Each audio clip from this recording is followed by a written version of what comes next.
अरे बाप रे बाप। अरे फोन उठा, फोन फोन फोन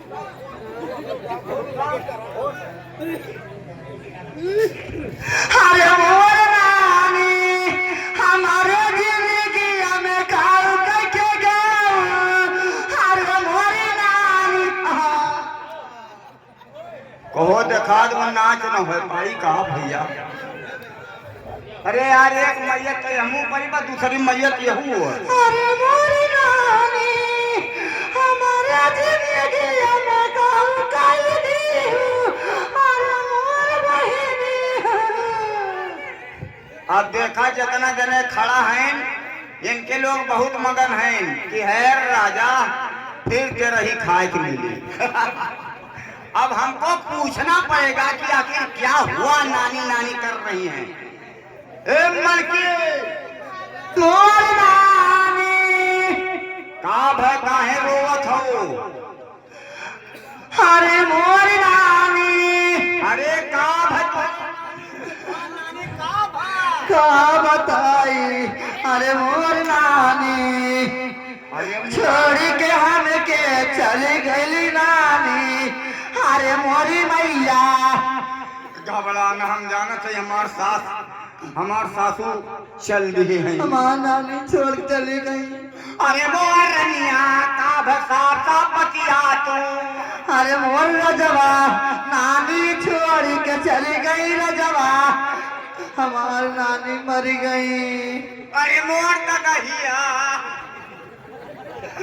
अरे मोर नानी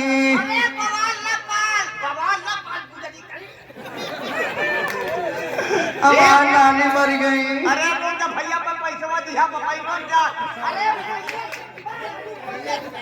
मैयत होई गवा मैयत होई गवा तब राजू पैसा लुटावत है। दोस्त तने तने थमा रहा यार एक तो कर करेगा फाटक बा।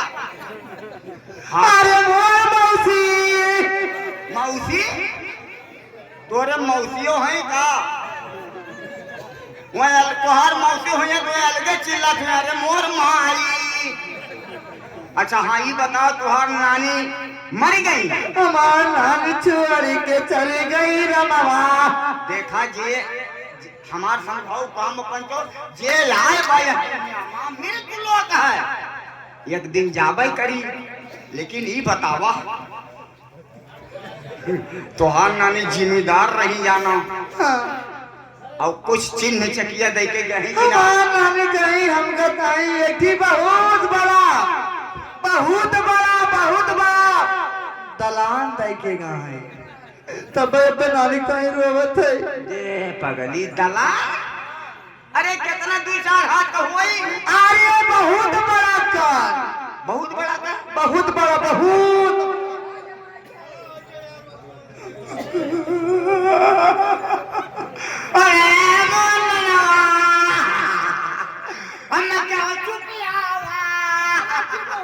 चुप हो जा।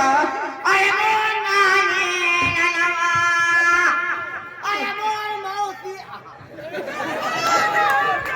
अम्मा चुपी आवा। अरे चुप हो जा तू काहे रोत है। हम एक कहे चुप हो बंद करो। अरे चुप हो जा तू काहे रोत है। अरे मोर मौसी हम अटभे पकड़ा।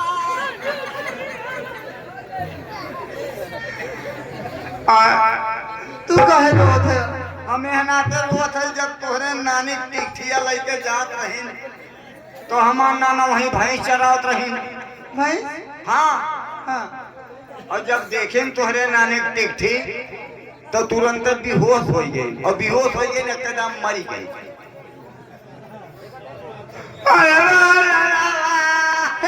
बतावा तू अपने नाना ताई रोत है तो हाँ नाना तू का दे के मारा है। करोड़पति रही अरबपति खरपति लखपति गणपति रही। कहा जल्दी टकला जल्दी चला गई कहीं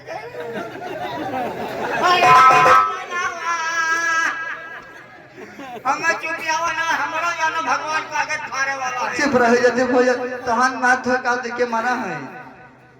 हमार नाना एक चीज दिए है का लग्गा लग्गा को ही बतावा तो ना जो लग्गवा देहे हैं वो कितना बड़ा कबा?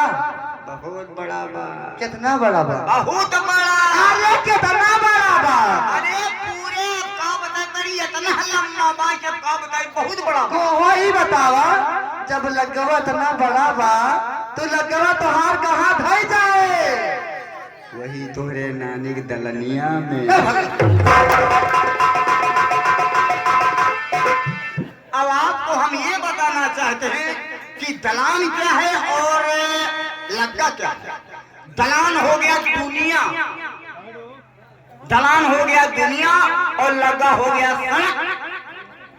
सड़क पूरे दुनिया में दौड़ा है, सड़क से लंबा कोई चीज है ही नहीं है। जनता बहुत घूम रहे हैं। पुरस्कारों की ढेर लगी है। चलिए सुना डालिए आप। अरे तू